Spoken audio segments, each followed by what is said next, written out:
Good morning to all. कैसे हैं आप सब लोग? ठीक हैं? आज नया टॉपिक स्टार्ट करते हैं, हर्निया। क्या होता है हर्निया, उसके बारे में आज पढ़ते हैं। बहुत इंपॉर्टेंट टॉपिक्स है। और जो हर्निया के पेशेंट है वो भी हॉस्पिटल के अंदर बहुत सारे देखने को मिलते हैं। तो कैसे आइडेंटिफाई करेंगे या किस जगह का हर्निया है, उसको किस नाम से जानते हैं, उसके बारे में बात करेंगे। देखो, हर्निया की आउटलाइन की बात करें, आउटलाइन की बात करें तो उसके अंदर अपन एक डेफिनेशन पढ़ेंगे। एक्चुअल डेफिनेशन पढ़ेंगे, हर्निया का डेफिनेशन क्या है। उसके बाद में अपन पढ़ेंगे रिस्क फैक्टर। कौन कौन से रिस्क फैक्टर है जिसको हर्निया कॉज करता है। उसके बाद में इनके हर्निया के केस में क्लिनिकल फीचर कौन कौन से देखने को मिलेंगे। उसके बाद में अपन पढ़ेंगे मैनेजमेंट। तो ये इंपॉर्टेंट टॉपिक है, इसको ध्यान से पढ़ना है। देखते हैं, स्टार्ट करते हैं। सबसे पहले हर्निया देखिएगा, कंटिन्यूज आपका हर सिलेबस का कोर्स पूरा कंप्लीट हो रहा है। तो हर टॉपिक आपके YouTube चैनल पे आ रहे हैं, तो उसको अच्छे से देखते रहिए। If any type of the problem, just comment on the YouTube channel. Okay, देखिएगा हर्निया इज डेरिवेट। लिखिएगा, hernia is derivative from Latin word derivative from Latin word, जिसका मतलब क्या है? रप्चर। ठीक है। उसके बाद में डेफिनेशन लिखिएगा, a hernia is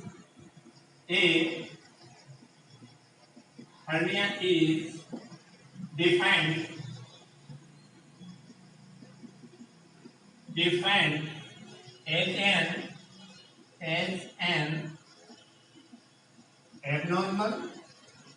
as an abnormal protrusion of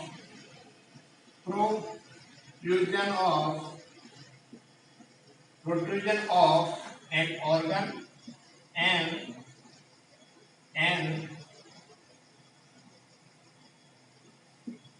organ या टिश्यू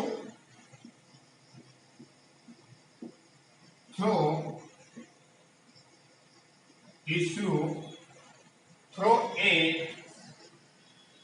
defect in its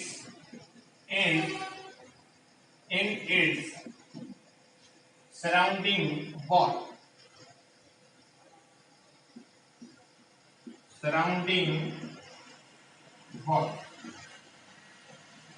या मैं एक सीधी भाषा में बोल सकता हूं, या protrusion of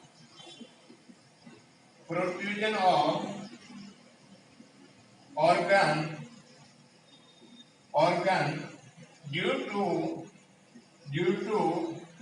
weakness of muscles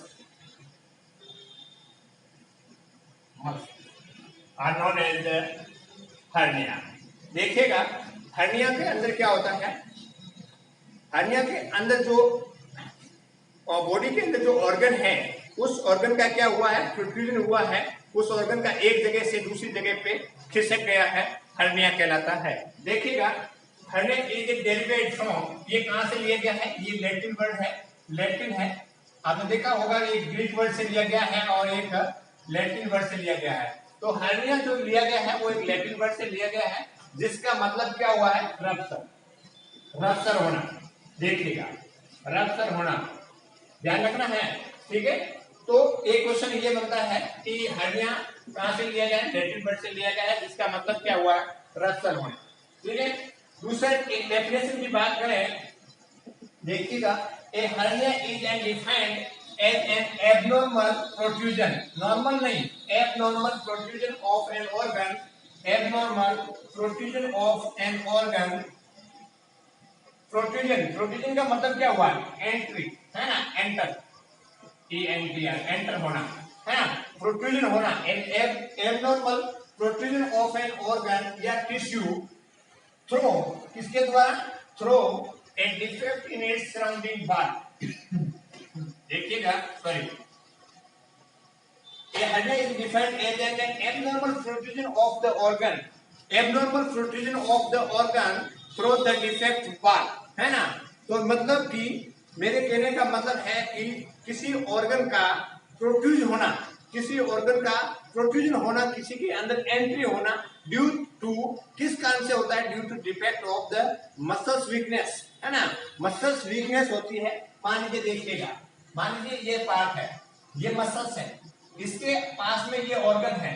अब इस ऑर्गन का क्या है, यहाँ की जो मसल्स है वो कमजोर हो गई है, तो उस कमजोर होने की वजह से ये ऑर्गन के ऊपर प्रेशर पड़ेगा, और उस प्रेशर पड़ने की वजह से ये क्या हो गया? प्रोट्रूजन हो जाएगा। तो ये ऑर्गन यहाँ पे था और ये क्या आएगा? यहाँ पे आ जाएगा। आएगा नहीं आएगा? तो यही तो लिखा हुआ कि protrusion of organ, protrusion of organ, किसी ऑर्गन का किसी कैविटी के अंदर जो ऑर्गन है वहां से क्या हुआ है? प्रोट्रूजन हो रहा है, आगे की तरफ एंट्री हो रहा है due to weakness of the muscles, है ना? बॉडी की जो मसल्स है उस मसल्स के अंदर वीकनेस आ गई है, और उस वीकनेस की वजह से एक ऑर्गन का उस जगह पे जहां पे रियलिटी है, रियल है, वहां से हट करके दूसरी जगह जाना हर्निया कहलाता है। ठीक है ना? तो हमेशा ध्यान रखना है, protrusion of the organ due to, किस कारण से? Weakness, weakness of the muscles, muscles का वीकनेस होने के कारण क्या हो रहा है? प्रोट्रूजन हो रहा है, तो उसको बोलते हैं हर्निया। तो ये इंपॉर्टेंट है। एक क्वेश्चन ये बनता है कि डेफिनेशन क्या है, कहां से लिया गया है और उसका मतलब क्या है। ठीक है, अब देखते हैं risk factor of the hernia. कौन कौन से हर्निया के रिस्क फैक्टर हैं उसके बारे में पढ़ते हैं। आप इतना ध्यान रखिएगा, कोई भी अपने बॉडी के अंदर जितने भी ऑर्गन हैं वो एक पर्टिकुलर जगह पे होते हैं, पर्टिकुलर अपनी जगह पे होते हैं, बट किसी कारणवश एक एन टाइप ऑफ रीजन में रीजन अपने बताएंगे कि इस कारण से हो सकता है, तो जिसकी वजह से जहां पे ऑर्गन होते हैं वहां से होकर के वो आगे की तरफ प्रोट्रूजन हो जाते हैं, हर्निया कहलाता है ना? अब देखिएगा heading risk factor, risk factor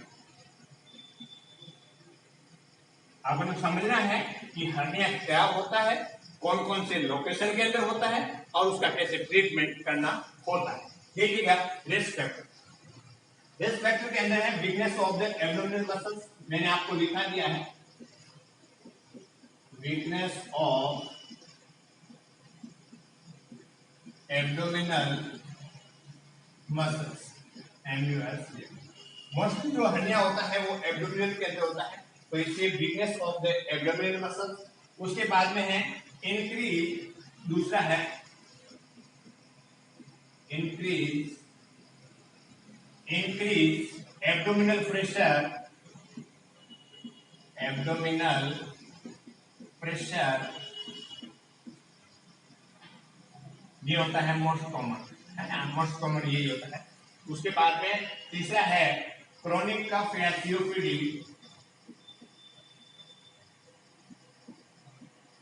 chronic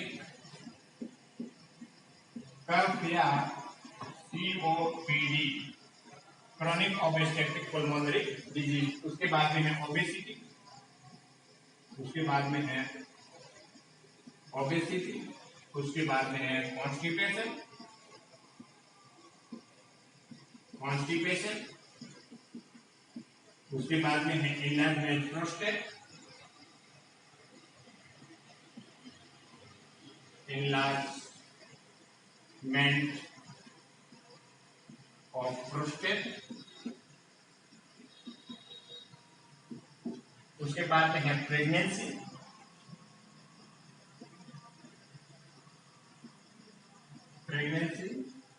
और उसके बाद में हेवी वेट लिफ्टिंग, आठवां है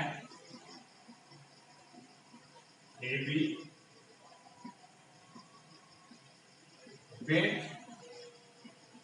लिफ्टिंग। उसके बाद में अदर फैक्टर की बात करें, इसके बाद में अदर फैक्टर की बात करें, एक बर्थ वेट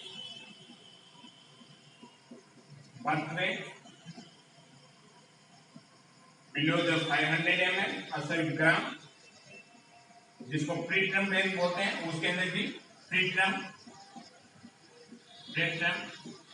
बेबी। उसके बाद में है फैमिली हिस्ट्री, इंपॉर्टेंट है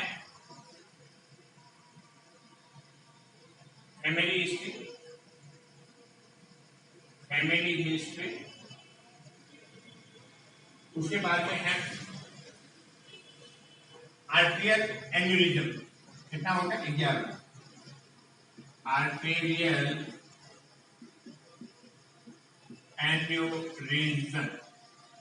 आर्टेरियल एन्यूरिज्म ये जो रिस्क फैक्टर के अंदर रहेंगे तो उसकी वजह से हर्निया हो सकता है। देखिएगा, हर्निया का अपन बात किया था, वीकनेस ऑफ द मसल्स की वजह से एक ऑर्गन का क्या है, प्रोट्रूजन होगा, आगे के अंदर खिसक जाना, कोई भी दूसरी कैविटी के अंदर चले जाना, है ना। तो उसका क्या रिस्क फैक्टर है, क्या क्या कारण हो सकते हैं? रिस्क फैक्टर मतलब कॉजेज भी हो सकते हैं। क्या कौन कौन से कारक है जो हर्निया कॉज करता है ना। तो सबसे पहले weakness of the abdominal muscles. Abdominal muscles का क्या हो रहा है? वीकनेस हो रहा है। दूसरा है increase abdominal pressure, most common, ठीक है। एब्डोमिनल प्रेशर, बॉडी के अंदर जो एब्डोमिनल प्रेशर है वो क्या है, ज्यादा हो जाता है, और ज्यादा होता है तो उस ऑर्गन का क्या होना स्टार्ट हो जाता है, प्रोट्रूजन होना स्टार्ट होता है, वहां से क्या है, आगे की तरफ खिसकना स्टार्ट हो जाता है। तो दूसरा ये हो गया। तीसरा है क्रोनिक कफ एंड सीओपीडी, बार बार कफ आएगा, और क्रोनिक ऑब्स्ट्रक्टिव पल्मोनरी डिजीज है जिसकी वजह से खांसी करेगा।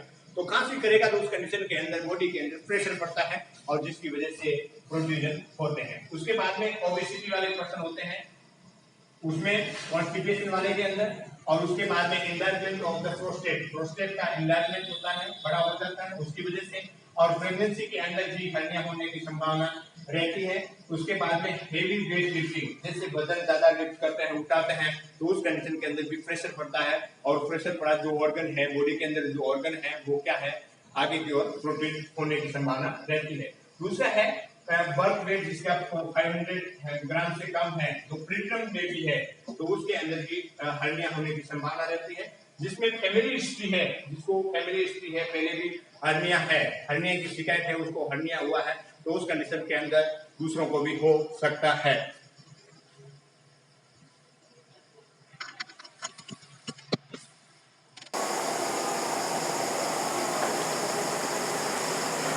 उसके बाद में देखिएगा,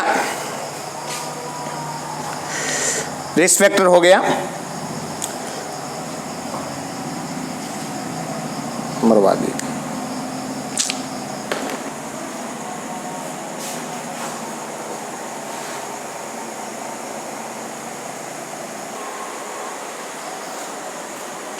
आर्टेरियल एन्यूरिज्म, और रिस्क फैक्टर के अंदर नेक्स्ट क्या था, arterial aneurysm. Arterial aneurysm, arterial aneurysm मतलब कि जो आर्टरी है, जैसे ये आर्टरी है, उसका है एन्यूरिज्म। एन्यूरिज्म का मतलब क्या है, आउट पाउच बन जाता है। ये आर्टरी है, उस आर्टरी का क्या होता है, पाउच बन जाता है ना, ये बन जाता है। तो यहाँ के ऑर्गन है यहाँ पे आ जाएगा, ठीक है ना, तो आउट पाउचिंग हो जाता है, आर्टेरियल एन्यूरिज्म। दूसरा है, रिस्क फैक्टर की बात करें, inguinal hernia most common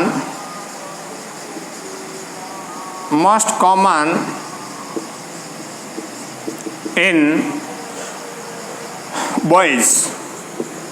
boys के अंदर जो इंग्यूनल हर्निया होता है वो ज़्यादा होता है।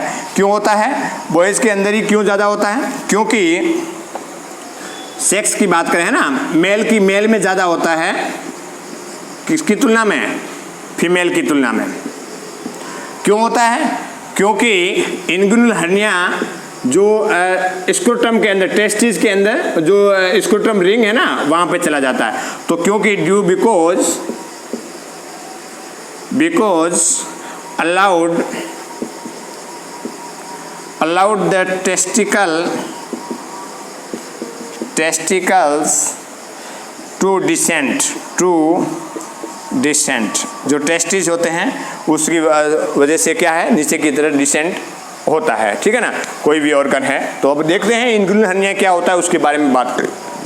रिस्क फैक्टर के अंदर अपने 10-12 रिस्क फैक्टर है, उसके बारे में बात किया। उसके बारे में अपन बात करते हैं types of the hernia. Types of the hernia, ठीक है, कौन कौन से टाइप्स होते हैं।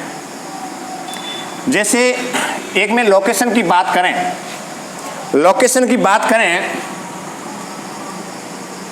लोकेशन की बात करें, मान लीजिए ये अम्बलाइकस है, मान लीजिए ये अम्बलाइकस है, तो अम्बलाइकस है तो यहां पे कौन सा हर्निया हो जाएगा, अम्बलाइकल हर्निया होगा कि नहीं होगा। लोकेशन के अकॉर्डिंग जहां पे हर्निया है तो उसके अकॉर्डिंग उसका नाम दिया जाता है, ठीक है ना। जो जहाँ पार्ट है, जैसे ये अम्बलाइकल वाला पार्ट है तो यहाँ पे जो हर्निया होगा, यहाँ के पार्ट का वो प्रोट्रूजन होगा, उसको बोलते हैं अम्बलाइकल हर्निया, ठीक है। दूसरा है अम्बलाइकल हर्निया से ये वाला जो रीजन है वो एपिगैस्ट्रिक है, तो ये कौन सा हुआ, एपिगैस्ट्रिक हर्निया, एपिगैस्ट्रिक हर्निया होगा कि नहीं होगा। उसके बाद में है यहाँ पे मान लीजिए कोई सर्जरी हुआ है, इंसिजन लगाया हुआ है ना, यहाँ पे है, यहाँ पे है, तो ये क्या हो गया, incisional hernia, incisional hernia, incisional hernia मतलब इंसिजन की वजह से जो हर्निया होता है उसको बोलते हैं इंसिजनल हर्निया, ठीक है। उसके बाद में देखिएगा इंग्युनल हर्निया, इंग्युनल हर्निया यहाँ पे होता है, इंग्युनल हर्निया, इंग्युनल हर्निया यहाँ पे होता है। उसके बाद में आपने देखा होगा एक फीमोरल हर्निया होता है, जो फीमर है उसके जो ग्रोइन वाला एरिया होता है ना, तो वहाँ पे होता है, वो है फीमोरल हर्निया, फीमोरल हर्निया। तो ये लोकेशन के अंदर अकॉर्डिंग होता है कि फीमोरल हर्निया, इंग्युनल हर्निया और अम्बलाइकस हर्निया और उसके बाद में इंसिजनल हर्निया, ठीक है ना। तो जहाँ पे होगा उसके अकॉर्डिंग उसके नाम दिया जाता है। अपन पढ़ेंगे कि इंग्युलर हर्निया क्या होता है, एपिगैस्ट्रिक हर्निया क्या होता है। देखिएगा मेरे कहने का मतलब है कि जैसे एपिगैस्ट्रिक रीजन के अंदर है तो एपिगैस्ट्रिक हर्निया, अम्बलाइकस के अंदर है तो अम्बलाइकल हर्निया, इंसिजन की वजह से कोई इंसिजन हुआ है, इंसिजन की वजह से जो हर्निया है इंसिजन हर्निया। उसके बाद में इंग्युनल हर्निया है ना, इंग्युनल हर्निया हो जाएगा लोकेशन की बात करें, और जो ग्रोइन एरिया है वहाँ पे होता है तो उसको बोलते हैं फीमोरल हर्निया। देखते हैं, स्टार्ट करते हैं एक एक को और उसके बारे में बात करते हैं। Type first,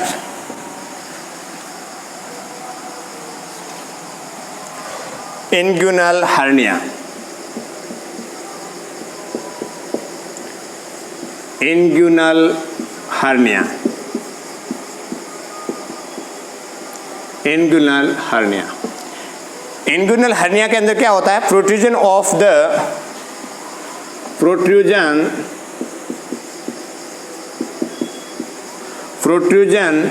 intraperitoneal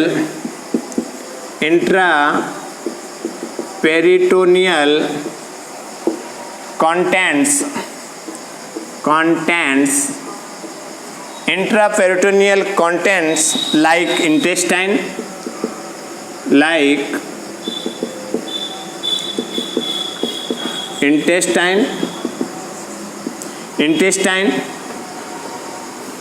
omentum,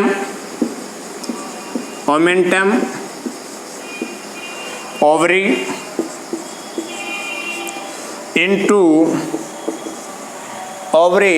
into superficial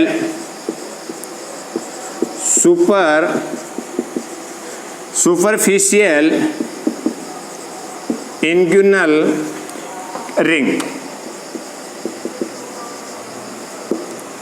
देखिएगा प्रोट्रूजन इंट्रापेरिटोनियल कंटेंट है ना, प्रोट्रूजन हो रहा है, प्रोट्रूजन इंट्रापेरिटोनियल कंटेंट है ना, जिसके अंदर क्या रहेगा, इंटेस्टाइन, ओमेंटम, ओवरी, इनका क्या होता है, प्रोट्रूजन हो रहा है, कैसे हो रहा है, इंग्यूनल रिंग के थ्रू, है ना, इंग्यूनल रिंग के थ्रू ओवरी है, ओमेंटम है, इंटेस्टाइन का जो पेरिटोनियम कंटेंट है वो उसका क्या हो रहा है, प्रोट्रूजन हो रहा है, इंग्यूनल हर्निया कहलाता है, ठीक है ना। तो उसके अंदर क्या हो रहा है, इंग्यूनल हर्निया के अंदर क्या हुआ, protrusion of intraperitoneal content, intraperitoneal content, जो पेरिटोनियम है उसके अंदर जो कंटेंट है जिसमें इंटेस्टाइन, ओमेंटम, ओवरी है, उसका जो प्रोट्रूजन हो रहा है इंग्यूनल रिंग के थ्रू, इंग्यूनल जो रिंग है उसके थ्रू प्रोट्रूजन हो रहा है, इंग्यूनल हर्निया कहलाता है। देखिएगा टाइप्स की बात करें तो ये दो प्रकार के होते हैं, inguinal hernia is divided in the types, types है, 2 टाइप्स है। सबसे पहले है वो है, सबसे पहले वाला है वो है indirect inguinal hernia, indirect inguinal hernia, indirect inguinal hernia, indirect inguinal hernia. Indirect inguinal hernia का मतलब क्या हुआ, hernia through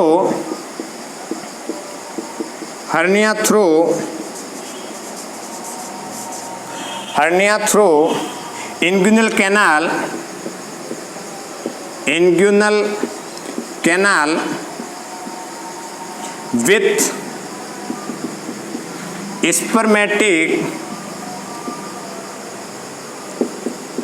spermatic cord into scrotum। दूसरा है, ये लगा दो A और ये हो गया B, direct इंग्यूनल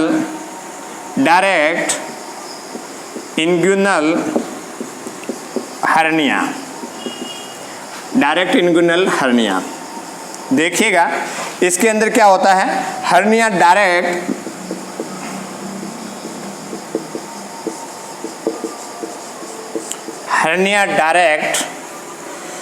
through weak abdominal wall, weak abdominal wall, weak abdominal wall, not through a canal, not through a canal.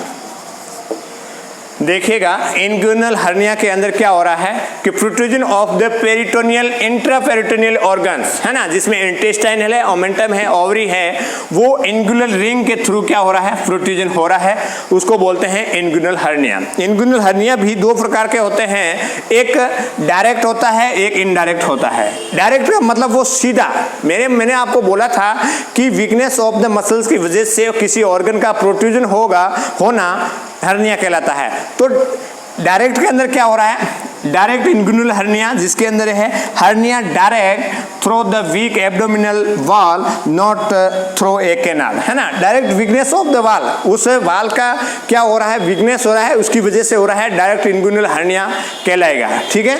दूसरा है इनडायरेक्ट इंग्यूनल हर्निया, इनडायरेक्ट मतलब किसी के थ्रू, तो उस कंडीशन के अंदर hernia a through inguinal canal with a spermatic cord, जो स्पर्मेटिक कॉर्ड है उस स्पर्मेटिक कॉर्ड की थ्रू इनटू स्क्रोटम, है ना, किसी भी जैसे आपका इंटेस्टाइनल है, ओमेंटम है, ओवरी है, तो उसका क्या है कि प्रोट्रूजन होता है, स्क्रोटम कॉर्ड है उसके थ्रू क्या होता है, स्क्रोटम कॉर्ड के थ्रू क्या है, वो स्क्रोटम के अंदर जाएगा, है ना। कोई भी जैसे इंटेस्टाइन है, आंत है, तो आंत है वो क्या होगा कि प्रोट्रूजन होगा, प्रेशर की वजह से, अपने आगे पढ़े थे कि इंट्रा एब्डोमिनल प्रेशर ज़्यादा हो जाता है, जिसकी वजह से या वीकनेस ऑफ द मसल्स की वजह से किसी ऑर्गन का प्रोट्रूजन होना। तो उस कंडीशन के अंदर यहाँ पे क्या हो रहा है, मान लीजिए इंटेस्टाइन है, उस इंटेस्टाइन का एक स्पर्मेटिक जो रिंग है उसके रिंग के थ्रू स्क्रोटम के अंदर जाएगा, है ना, तो स्क्रोटम के अंदर जाता है। तो जहाँ पे इंटेस्टाइन ऊपर की तरफ होना चाहिए, बट प्रेशर की वजह से वो स्पर्मेटिक जो रिंग है या कॉर्ड है उसके थ्रू क्या कहाँ पे जाएगा, स्क्रोटम में, तो वहाँ पे जाएगा। तो ये है आपका इंग्यूनल हर्निया, समझ में आ गया।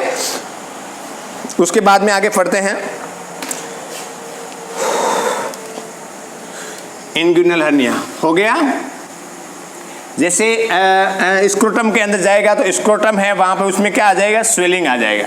तो डॉक्टर है जो उस पर्सन को खांसी करने के लिए बोलेगा, जैसे ही पर्सन खांसी करेगा तो स्क्रोटम के अंदर क्या है, एक बल्जिंग टाइप देखने को मिलेगा, एक फूला हुआ दिखेगा, है ना। तो वहाँ पे ये है कि हर जो ऑर्गन है उसका क्या हुआ है, प्रोट्रूजन हुआ है, ठीक है। उसके बाद में देखिएगा दूसरा है फीमोरल हर्निया। दूसरा है फीमोरल हर्निया। इंग्यूनल हर्निया के अंदर इंटेस्टाइनल है, ओमेंटम है, ओवरी है, उसका प्रोट्रूजन होता है, स्पर्मेटिक कॉर्ड है, उसके थ्रू कहाँ पे जाएगा, स्क्रोटम के अंदर कोई भी ऑर्गन एंट्री हो जाएगी, है ना। तो वो होता है इंग्यूनल हर्निया। टाइप्स की बात करें तो दो टाइप्स है। फर्स्ट है indirect hernia, indirect inguinal hernia, और सेकंड है डायरेक्ट इंग्यूनल हर्निया, ठीक है। उसके बाद में है थर्ड है फीमोरल हर्निया, फीमोरल हर्निया। उसके बाद इसमें क्या होता है, फीमोरल हर्निया मतलब ये ग्रोइन वाले पार्ट की बात कर रहे हैं, या फीमोरल जो बोन जहाँ पे अटैच हो रही है ऊपर वाला पार्ट है वहाँ से अपन बात कर रहे हैं, ठीक है। तो फीमोरल हर्निया की बात करें, most common in female, most common in female, ये most common in the female, most common in the female. इसके अंदर लिखिएगा hernia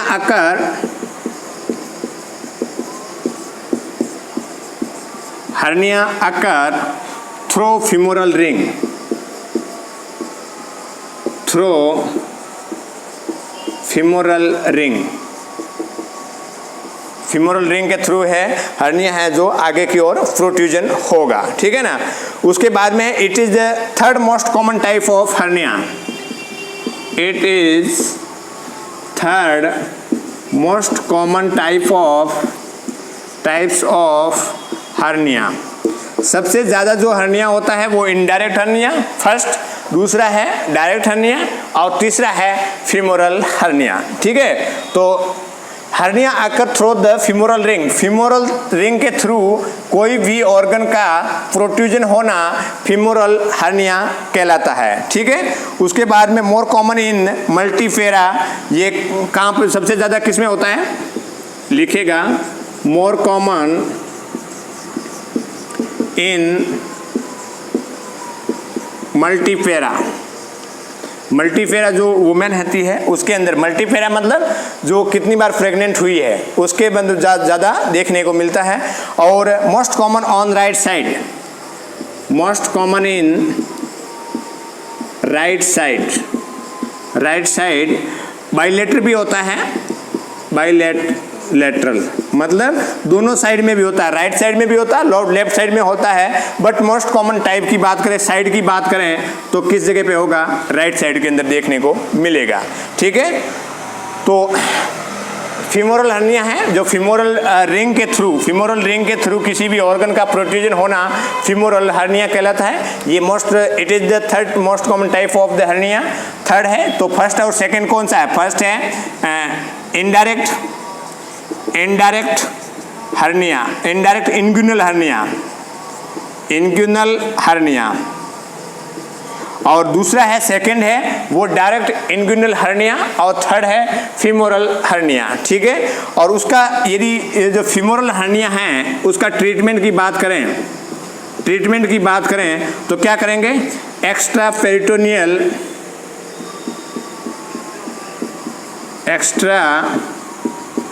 peritoneal femoral herniorrhaphy, femoral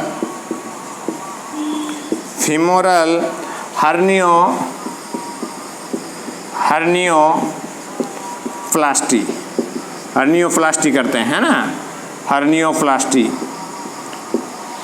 तो एक्स्ट्रा पेरिटोनियल फीमोरल हर्नियोप्लास्टी करते हैं, ठीक है। तो ये है लोकेशन, मतलब कहाँ पे फीमोरल रिंग है वहाँ से होते हुए किसी ऑर्गन का प्रोट्रूजन हो रहा फीमोरल हर्निया कहलाता है, ठीक है। उसके बाद में देखिए नेक्स्ट अपने दो हर्निया हैं उसके बारे में पढ़े हैं, एक पहला है इंग्यूनल हर्निया और दूसरा है फीमोरल हर्निया। तीसरा हर्निया की बात करते हैं स्पाइजेलियन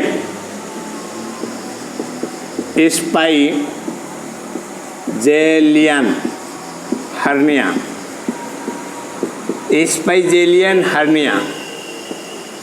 स्पाइजेलियन हर्निया, इसके अंदर क्या होता है? इट अकर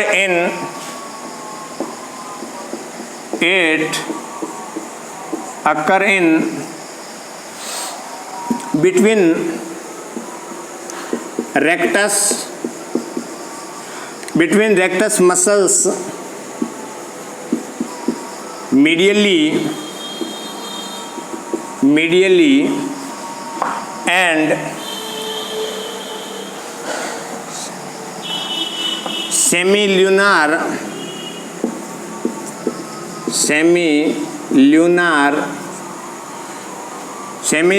line laterally, वहाँ पे ये हर्निया देखने को मिलता है। स्पाइजेलियन जो हर्निया होता है, it is occur in the rectus muscles, है ना। रेक्टस मसल्स का क्या हो रहा है? प्रोट्रूजन हो रहा है। कहाँ पे हो रहा है? मीडियली। इसका जो प्रोट्रूजन होगा है वो मीडियली होगा, और सेमील्यूनर जो लाइन है उसका प्रोट्रूजन कहाँ होगा? लेटरली। ये ध्यान रखना है, बस आपको ध्यान रखना है कि कौन सी मसल्स के अंदर प्रोट्रूजन हो रहा है। वो स्पाइजेलियन जो हर्निया होता है वो रेक्टल मसल्स है, वो कहाँ पे जो प्रोट्रूजन होगी? मीडियली हो जाएगी, और सेमील्यूनर जो लाइन है उसका प्रोट्रूजन होगा लेटरली। ठीक है, इतना ध्यान रखना है। उसके बाद में है फोर्थ नंबर के अंदर है लंबार हर्निया। इसके अंदर कॉन्जेनाइटल होगा, वो होगा 20%, और एक्वायर्ड होगा वो होगा 80%। ठीक है, इसके अंदर क्या होगा? It occur in lumbar region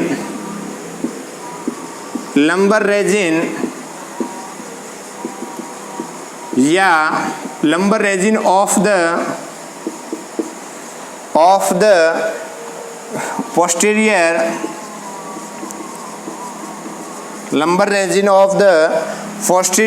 abdominal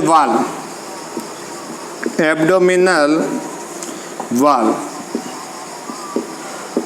उसके बाद में इसमें लिखिएगा most common on left side in male. क्या सिम्टम देखने को मिलेगा? क्लिनिकल फीचर इसके अंदर क्या देखने को मिलेगा? देखिएगा, unilateral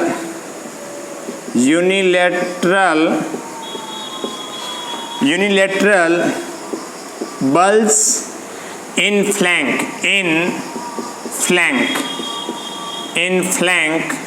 is most common। Unilateral bulge in flank is most common। ठीक है ना। देखिएगा लंबर हर्निया के अंदर क्या होगा? ये लंबर रेजिन है।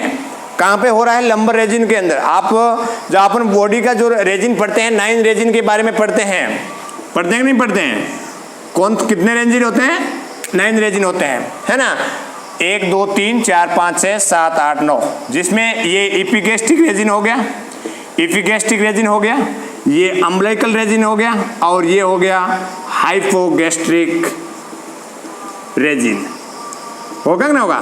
तो ये वाला जो पार्ट है एपिगैस्ट्रिक रेजिन हो गया, ये अम्बिलिकस रेजिन हो गया, और ये हाइपोगैस्ट्रिक रेजिन हो गया, और यहाँ पे होगा वो लंबर रेजिन होगा यहाँ पे। तो बॉडी के इस लंबर एरिया के अंदर किसी भी ऑर्गन का प्रोट्रूजन होना लंबर हर्निया कहलाता है। कॉन्जेनिटल की बात करें तो ये 20% होता है, और एक्वायर्ड की बात करें तो ये कितना % होता है? 80% होगा। It occur in the lumbar resin. ये कहाँ पे देखने को मिलेगा? लंबर रेजिन के अंदर मिलेगा। मैंने आपको रेजिन की बात करें तो ये वाला पार्ट के अंदर मिलेगा। ठीक है ना। लंबर रेजिन ये है और एक ये है। तो उसके बाद में लिखा हुआ है it occur in lumbar region of the posterior abdominal wall. Anterior मतलब आगे की ओर नहीं, वो पोस्टीरियर वॉल के अंदर पीछे की तरफ साइड में दिखाई देगा। Most common on left side. Important है कि जो लंबर रीजन के अंदर मिलेगा, बट मोस्ट कॉमन कौन सी साइड में मिलेगा? लेफ्ट साइड में। ये है लेफ्ट साइड में। तो लेफ्ट साइड के अंदर देखने को मिलेगा। क्लिनिकल फीचर क्या देखने को मिलेंगे, कैसे पहचानेंगे कि ये लंबर हर्निया है? तो उस कंडीशन के अंदर unilateral bulge in flank in is most common, है ना। देखिएगा यूनिलेटरल बल्ज का मतलब है आउट पाउचिंग, है ना। बल्ज का मतलब क्या हुआ है? Out growth. बल्ज का मतलब होता है आउट ग्रोथ। आउट ग्रोथ मतलब कि आपने देखा होगा कि ये पर्सन है, उस पर्सन के ये लंबर रीजन है, तो यहाँ पे क्या होगा? आउट पाउचिंग होगा, ये हो गया, है ना। एक साइड के अंदर, लेफ्ट साइड के अंदर यहाँ पे ऐसा फूला हुआ दिखाई देगा, है ना। तो उस कंडीशन के अंदर अपन समझ सकते हैं कि लंबर एरिया है, वहाँ पे उसका प्रोट्रूजन हुआ है। वीकनेस ऑफ मसल्स की वजह से वहाँ के एक बार की तरफ आउट पाउचिंग या बल्ज की तरफ दिखाई दे रहा है। यहाँ पे लिखा हुआ है यूनिलेटरल, एक साइड के अंदर यूनिलेटरल बल्ज इन फ्लैंक। मान लीजिए देखो फ्लैंक आया है। फ्लैंक का मतलब क्या हुआ है कि ये बार की साइड में, है ना। फ्लैंक, जो कोई भी रेजिन होता है उसको फ्लैंक बोलते हैं। फ्लैंक, लंबर फ्लैंक, है ना। तो लंबर फ्लैंक हो गया, तो साइड वाला पार्ट होता है उसको फ्लैंक के नाम से जानते हैं, फ्लैंक।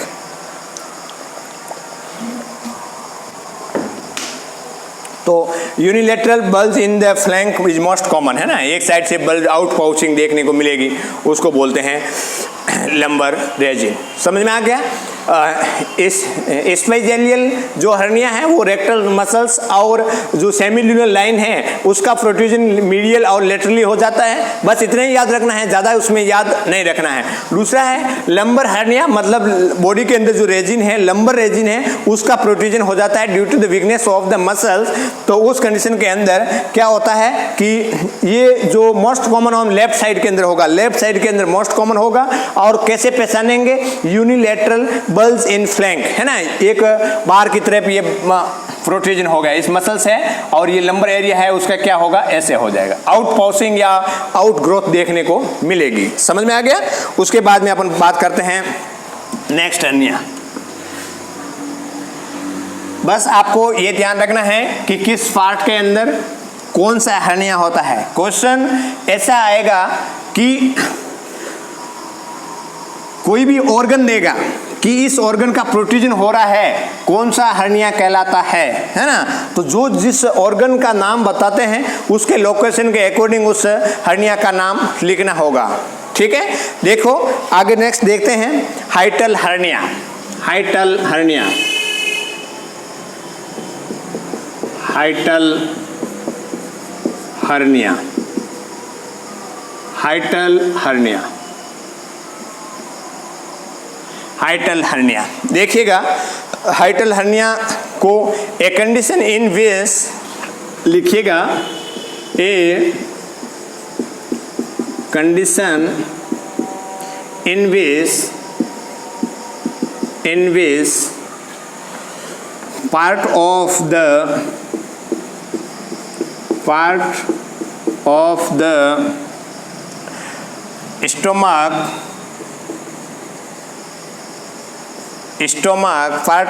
stomach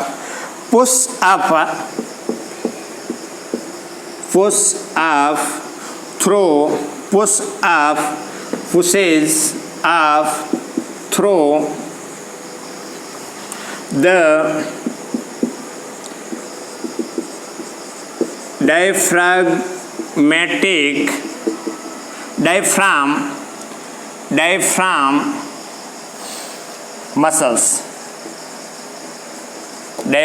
muscles, ठीक है ना। इन हाइटल हर्निया, नेक्स्ट लाइन लिखिएगा, इन हाइटल हर्निया, हाइटल हर्निया के अंदर क्या होगा? Part of the stomach, part of the stomach pushes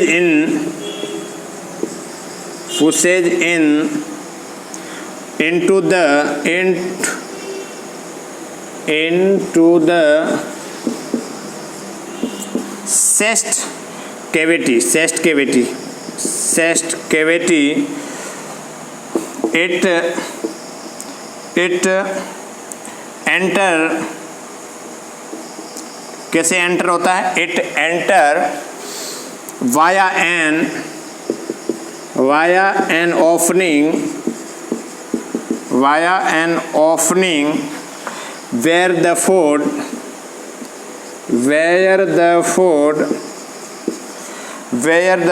tube, कौन सी ट्यूब है? Oesophagus,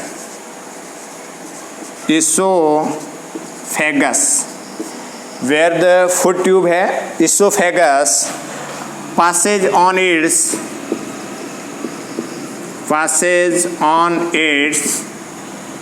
way to the stomach.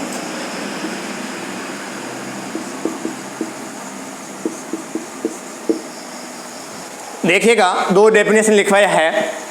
हाइटल hernia, तो हाइटल हर्निया के अंदर क्या होता है? A condition in which the part of the stomach का जो पार्ट है वो push up the through the diaphragmatic muscles, जो डायफ्राम वाला मसल्स है उसके अंदर स्टोमक के पार्ट एंट्री हो जाते हैं, हाइटल हर्निया कहलाता है। इसका मतलब ये हुआ कि स्टोमक के पार्ट है वो ऊपर की तरफ जा रहा है, डायफ्राम मसल्स के अंदर एंट्री हो रहा है, ठीक है। In hiatal hernia part of the stomach push into the chest cavity, जो स्टोमक का जो ऑर्गन है वो किस में पुश हो रहा है? चेस्ट कैविटी के अंदर पुश हो रहा है। It enter via the opening where the food tube, ये कैसे एंटर होता है? वो इसोफेगस जो फूड वाली नली है उसके थ्रू एंट्री होता है, passage on its way of the stomach. देखिएगा हाइटल हर्निया क्या होता है, देखिएगा नॉर्मल जो स्टोमक की जो स्ट्रक्चर होती है वो होती है ऐसे, ये इसोफेगस है और ये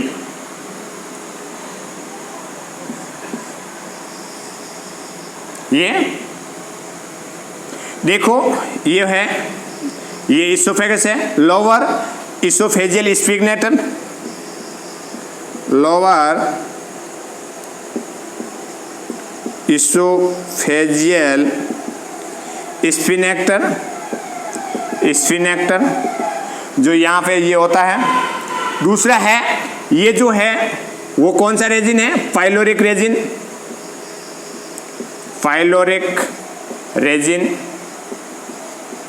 और ये क्या पार्ट है? ड्यूडेनम। आपने देखा होगा कि ये स्टोमक वाला इसोफेगस वाला पार्ट होता है, खाना लेके आता है, और ये स्टोमक है और ये एक ओपनिंग है, इस ओपनिंग को बोलते हैं हाइटस। समझ में आ गया होगा कि ये जो ओपनिंग होती है इसको बोलते हैं हाइटस। और ये जैसे खाना आया इसमें एंट्री हुआ, उसके बाद में यहाँ पे भी एक जो लगा हुआ है पाउच रेजिन लगा हुआ है, स्फिंक्टर होता है, वो होता है पाइलोरिक रेजिन या पाइलोरिक स्फिंक्टर, ठीक है। अब देखिएगा कि हाइटल हर्निया के अंदर क्या हुआ है कि ये वाला पार्ट है उसका क्या हुआ है? प्रोट्रूजन हुआ है। देखिएगा इस पार्ट का क्या हुआ है? प्रोट्रूजन हुआ है। मैं आपको ऊपर बता दूं या यहाँ पे बताते हैं, ठीक है। ये इसोफेगस हो गया और उस इसोफेगस के बाद में ये वाला, ठीक है। अब यहाँ पे क्या हो रहा है कि इसोफेगस है, ये इसका क्या हुआ है? प्रोट्रूजन हुआ है, यहाँ पे प्रोट्रूजन हो गया। देखिएगा यहाँ पे आपको बताते हैं,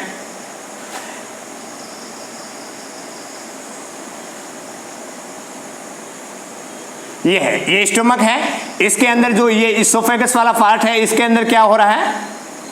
प्रोट्रूजन हो रहा है। और ये जो होता क्यों है? देखिएगा आपने देखा होगा कि स्टोमक का प्रेशर बढ़ता है, ठीक है ना।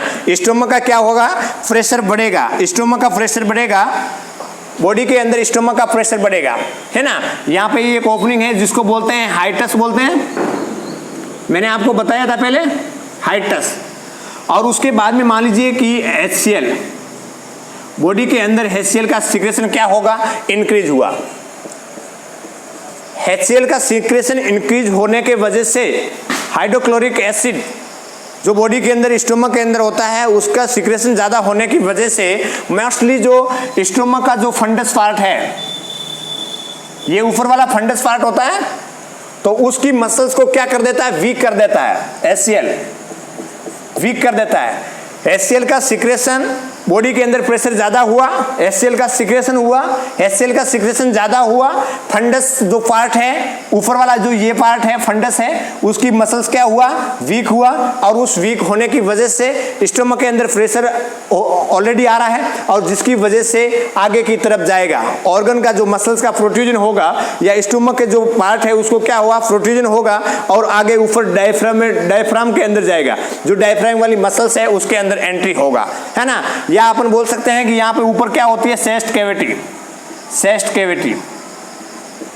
तो यहाँ का जो इसोफेगस वाला पार्ट है उसका क्या हुआ है, फूल जाता है, तो उसको बोलते हैं हाइटल हर्निया। तो हाइटल हर्निया को अपन अलग अदर नेम से भी जाना जा सकता है। Hiatal hernia known as the stomach hernia, stomach hernia,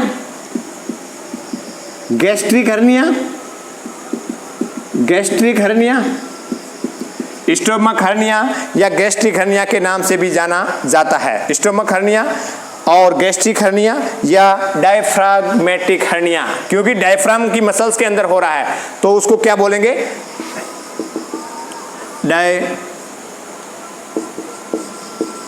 डायफ्राग्मेटिक hernia. 3 hernia इसके नाम से जाना जाएगा, ठीक है, डायफ्राग्मेटिक हर्निया।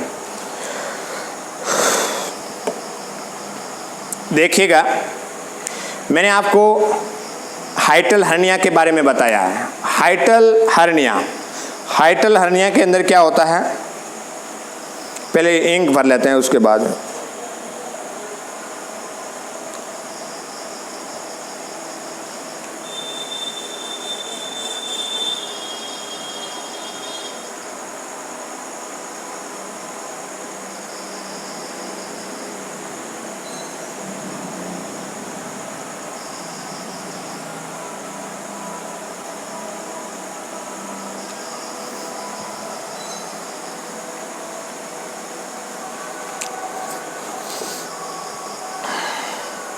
समझ में आ रहा है? अरे बोलो भाई, बोलिए।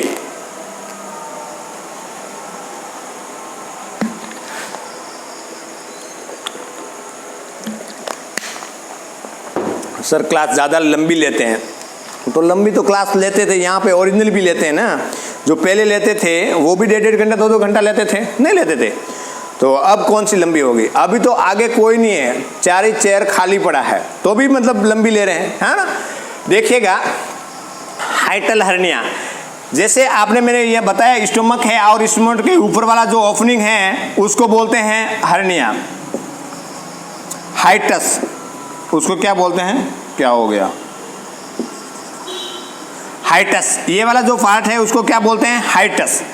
तो उसके अंदर क्या हो रहा है कि HCl का सिक्रेशन ज़्यादा होगा, जिसकी वजह से फंडस पार्ट का क्या होगा, फंडस पार्ट की जो मसल्स है वीकनेस होगी, एब्डोमिनल प्रेशर बढ़ेगा, तो ऊपर की जो इसोफेगस वाला पार्ट है वहाँ से होगे हुए स्टोमक के कंटेंट क्या ऊपर की तरफ जाएंगे और डायफ्राम मसल्स के पास में पहुँच जाएंगे, हैं, या अपने चेस्ट कैविटी है वहाँ पे चले जाएंगे, तो उसको बोलते हैं हाइटल हर्निया। मैंने डेफिनेशन में ये लिखाया, इन हाइटल हर्निया के अंदर बात क्या हो रहा है, part of the stomach, stomach का जो फंडस पार्ट है तो pushes in the chest cavity. जो ये फंडस पार्ट है, ये वाला जो पार्ट है वो क्या है, ऊपर की तरफ जो चेस्ट कैविटी है उसके अंदर पुश हो जाते हैं, एंट्री हो जाते हैं। It entry via opening the where of the food tube. ये ओपनिंग कहाँ से होती है, इसोफेगस है, उस इसोफेगस के थ्रू वो आगे के ऊपर जाएगा और इसोफेगस क्या है, फूल जाएगी, है ना। तो passage on it way of the stomach. देखिएगा, उसका हाइटल हर्निया का दूसरा नाम क्या है, डायफ्रामेटिक हर्निया, डायफ्रामेटिक हर्निया। उसके बाद में है स्टोमक हर्निया, गैस्ट्रिक हर्निया, ये तो इस नाम से भी जाना जाता है, ठीक है। उसके बाद में है इंसिजनल हर्निया। नेक्स्ट पढ़ते हैं इंसिजनल हर्निया। एक एक को पढ़ना है, ध्यान रखना है किसको कौन सा नाम से जाना जाता है। आगे भैया,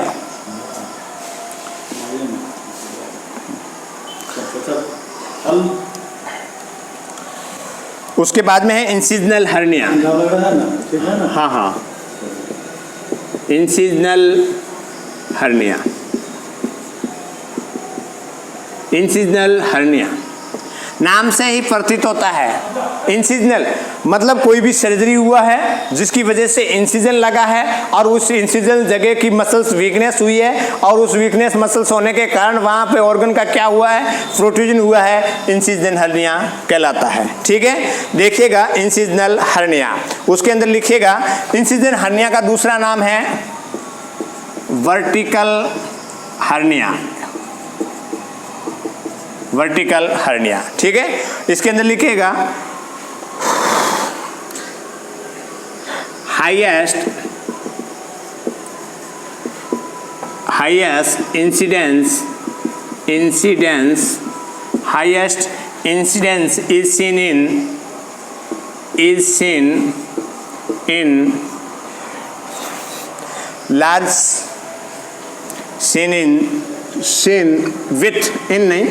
seen with large middle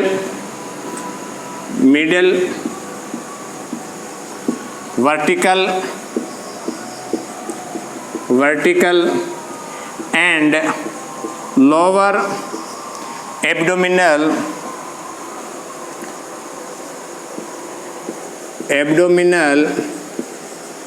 lower abdominal incisions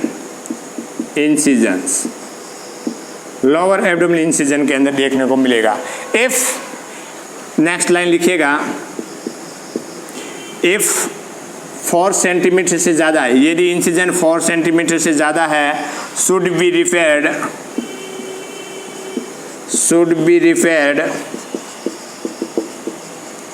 with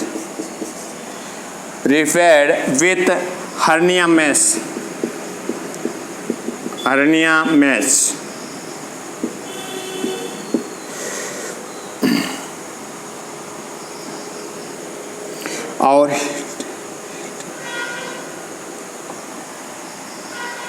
बस ये इतना ही ध्यान रखना है। देखो इंसिजनल हर्निया का दूसरा जो नाम है वो है वर्टिकल हर्निया। इंपॉर्टेंट है, वर्टिकल हर्निया के नाम से भी पूछ सकते हैं या इंसिजनल हर्निया के नाम से भी पूछ सकते हैं कि ये क्या होता है। तो इसके अंदर क्या होता है कि हाईएस्ट इंसिडेंस मतलब सबसे ज़्यादा कहाँ पे होने की संभावना रहती है, seen with the large middle या वर्टिकल एंड मत लगाना, वर्टिकल लोअर एब्डोमिनल इंसिजन। ये एब्डोमिनल है तो इसके अंदर ये जो इंसिजन लगाते हैं इस साइड में या ऐसे है ना, लार्ज लगाते हैं, तो उस इंसिजन के अंदर क्या होगा, हर्निया होने की संभावना रहता है। मेरे कहने का मतलब है कि किसी भी ऑर्गन का जहाँ पे इंसिजन लगाया है उस इंसिजन की जगह पर जो मसल्स वीकनेस हुई है और उस वीकनेस की वजह से वहाँ पे किसी ऑर्गन का प्रोट्रूजन हुआ है, इंसिजनल हर्निया कहलाएगा। ठीक है ना। आपने देखा होगा कि जो हिल्ड इनएडिक्वेट हो रहा है, जैसे कि जहाँ पे इंसिजन लगाया है, तो इंसिजन लगाने की वजह से या टाँके लगाए हैं, टाँके लगाने के बाद में वहाँ की मसल्स प्रॉपर रूप से इनएडिक्वेट रूप से हील नहीं हो पाती है। क्यों नहीं हो पाती है, या कोई इन्फेक्शन हो गया है, इन्फेक्शन, हील नहीं होने का कारण है इन्फेक्शन या माल न्यूट्रिशन मतलब प्रॉपर प्लेन डाइट नहीं लिया है, तो जिसकी वजह से क्या है वो जहाँ पे इंसिजन लगाया है, टाँका लगाया है, वो हील नहीं हुआ है। तो वहाँ पे हील नहीं होने की वजह से वहाँ पे ऑर्गन का क्या हुआ है, प्रोट्रूजन हुआ है। बट ये भी देखा गया है कि एक बार इंसिजन जहाँ पे लगाते हैं स्कार बन जाता है, वहाँ पे ब्लड सप्लाई कम होगी और उस जगह पे मसल्स क्या होगा, वीकनेस होगा, और जैसे ही मसल्स वीकनेस होगी ऑर्गन का क्या होगा, प्रोट्रूजन होगा। कौन सी जगह पे होगा, जहाँ पे इंसिजन लगाया है वहाँ पे हो रहा है। कौन सा हर्निया कहलाएगा, वर्टिकल हर्निया कहलाएगा या इंसिजनल हर्निया कहलाएगा। ठीक है। उसके बाद में नेक्स्ट हर्निया,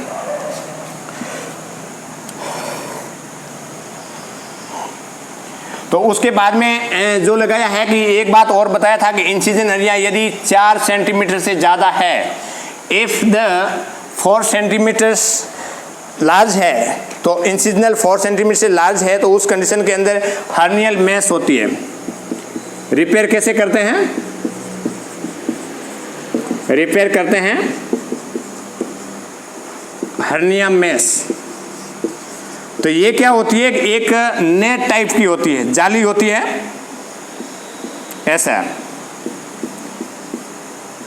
तो ये जाली होती है, उसके द्वारा रिपेयर करते हैं कि जहाँ पे वीकनेस हुआ है तो उस मसल को ओपन किया, ओपन करने के बाद में जो ये नेट है, ये जाली है, इस प्रकार की आती है जिसको हर्नियल मेश बोलते हैं। तो ओपन करने के बाद में वहाँ पे ये मेश लगा दिया और उसके बाद में इंसिजन लगा दिया, ताकि जो मसल्स है वो जो वीकनेस मसल्स हुई है उसकी वजह से बाहर की तरफ प्रोट्रूजन न हो, क्योंकि ये जाली लगा हुआ है। तो ऐसे रिपेयर करते हैं। उसके बाद में है umbilical hernia. Umbilical hernia, umbilical hernia, umbilical hernia. Umbilical hernia के अंदर क्या होगा, ए condition in which A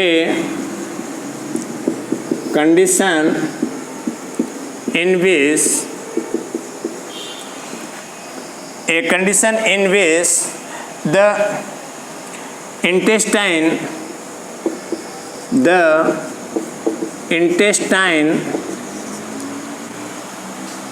intestine produce through protrusion through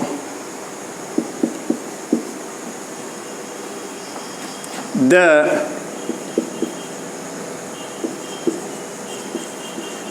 abdominal wall muscles, abdominal muscles at the belly bottom, at the belly bottom, at the belly bottom। ठीक है, देखो यहाँ पे क्या लिखा हुआ है, अम्बिलिकल हर्निया। जैसे ये स्टोमक है, इसमें क्या है, ये अम्बिलिकल पार्ट है, अम्बिलिकल पार्ट है, तो इसका क्या हुआ है, प्रोट्रूजन हो रहा है। अम्बिलिकल पार्ट के अंदर जो स्टोमक के ऑर्गन है उसका क्या हो रहा है, प्रोट्रूजन हो रहा है। A condition in which the intestine protrusion through the abdominal muscles at the belly bottom, है ना। तो जो इंटेस्टाइन का पार्ट है वो अपने स्टोमक के थ्रू, जो स्टोमक मसल से वहाँ से थ्रो होते हुए कहाँ पे जाएगा, बेली बॉटम। बेली बॉटम मतलब नेवल, नेवल जो ये अम्बिलिकस होता है, अम्बिलिकल जो ओपनिंग होती है ना, तो अम्बिलिकल और अम्बिलिकस होती है, और उस ओपनिंग के थ्रू इंटेस्टाइन के जो पार्ट है वो क्या है, प्रोट्रूजन होंगे। तो अम्बिलिकस पार्ट के अंदर आपने देखा होगा छोटे बच्चों के अंदर जो देखने को मिलते हैं, तो स्टोमक के जो पार्ट है वो अम्बिलिकल पार्ट है, तो वहाँ से क्या रहेगा, बाहर की तरफ देखने को मिलेगा। तो ये है अम्बिलिकल हर्निया, मतलब कि अम्बिलिकल जो पार्ट है वहाँ पर किसी ऑर्गन का प्रोट्रूजन होना अम्बिलिकल हर्निया कहलाता है। ठीक है, उसके बाद में देखिएगा यहाँ पे बेली बॉटम आया है, मतलब वही है नेवल जिसको अपने अम्बिलिकस को बोलते हैं। ठीक है ना, तो प्रोट्रूजन हो रहा है। उसके बाद में नेक्स्ट कौन सा हर्निया है,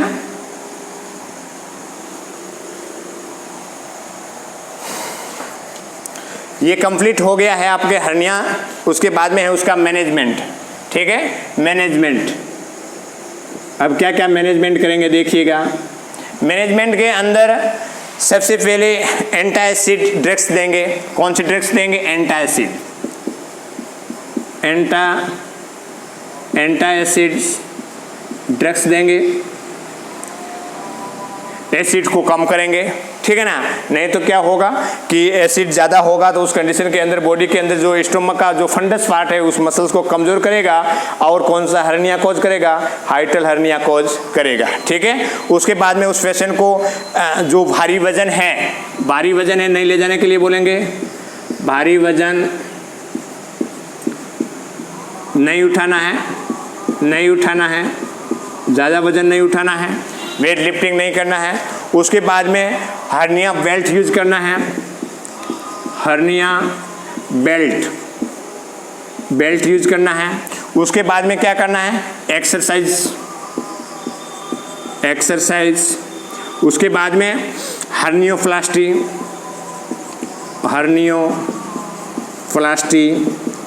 रिपेयर करना है। उसके बाद में साइकोलॉजिकल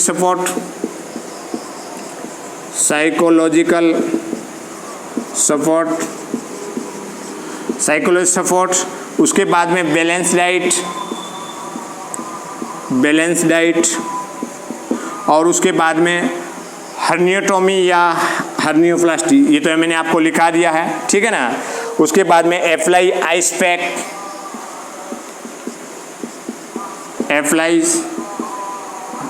पैक जहाँ पे इंसिजनल हर्निया की वजह से पेन हो रहा है ना, इंसिजनल हर्निया है, वहाँ पे क्या हो रहा है, पेन हो रहा है, स्वेलिंग हो रहा है, तो उसके लिए अप्लाई आइस पैक करना है। Give scrotal support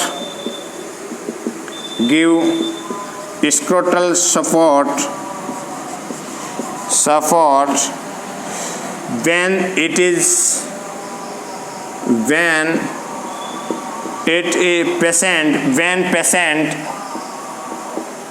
is standing, ठीक है। तो ये करना होगा। और क्या एडवाइस करना है, advice to avoid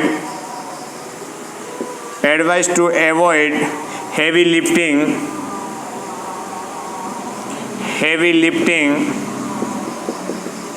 for 2 to 6 week of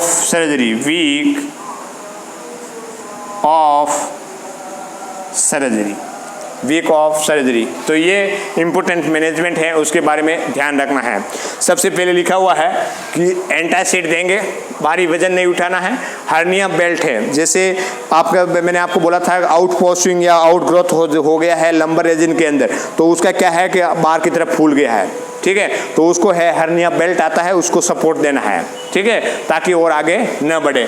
उसके बाद में एक्सरसाइज प्रॉपर करवाना है। हर्नियोप्लास्टी करना है, ये सर्जिकल प्रोसीजर के द्वारा क्या करते हैं कि जहाँ पे ऑर्गन प्रोट्रूजन हुआ है उसको क्या करेंगे, ओपन करेंगे। ओपन करने के बाद में एक हर्निया जो मैश आती है, जो जाली टाइप नेट टाइप आती है, उसको अंदर रखेंगे और उसके बाद में सर्जरी कर देंगे, ठीक है ना, वापस इंसिजन लगा देंगे ताकि जो भी ऑर्गन आया है वो वापस दब जाए। देखिएगा हर्नियोप्लास्टी या हर्नियोरेफी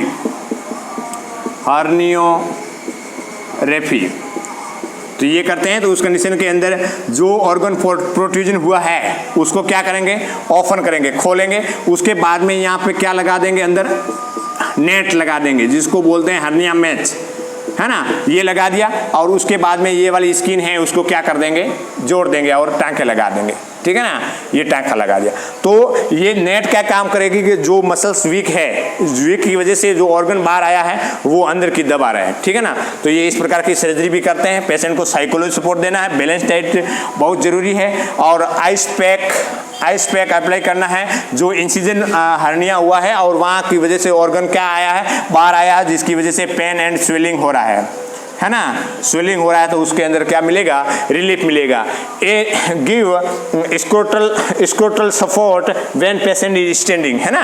जो स्क्रोटल हर्निया है, जो इनगुलर हर्निया मैंने आपको बताया था, तो वो स्क्रोटम के अंदर जो इंटेस्टाइन के पोर्शन आ जाता है, तो जैसे ही वो खड़ा होगा तो उसके प्रेशर आएगा, प्रेशर आने की वजह से स्क्रोटम के अंदर और जो ऑर्गन प्रोट्रूजन होगा, तो इसकी वजह से वहाँ पे क्या देना है, सपोर्ट देना है। Advice to avoid heavy lifting 4 to 6 week of surgery के 4 से 6 महीने के बीच में जो हेवी वेट लिफ्टिंग कर रहा है, उठा रहा है, उसको मना करना चाहिए। तो ये था आपका हर्निया, बेसिक इंपॉर्टेंट टॉपिक है। उसके अंदर आपको ध्यान रखना है, समरी के रूप में 5 नंबर का क्वेश्चन आ सकता है, या मल्टीपल चॉइस क्वेश्चन के रूप में 1 या 2 नंबर के क्वेश्चन आ सकते हैं, ठीक है ना। तो टोटल ये 7 नंबर का जो पोर्शन है उसको आज अपन क्लियर किए हैं। सबसे इंपॉर्टेंट ये है कि आपको ध्यान रखना है कि कौन सी लोकेशन का है, कौन सी जगह का ऑर्गन कहाँ पे गया हुआ है, उसके अकॉर्डिंग आपको ध्यान रखना है, ठीक है। तो बेसिक है, लोकेशन के अकॉर्डिंग आपको ध्यान रखना है कि कौन सा ऑर्गन का कहाँ पे प्रोट्रूजन हुआ है, बस उसके बारे में। दूसरा मैनेजमेंट ये बताया हुआ है, उसका ध्यान रखना है। तो धन्यवाद, आज के लिए इतना ही, थैंक्स।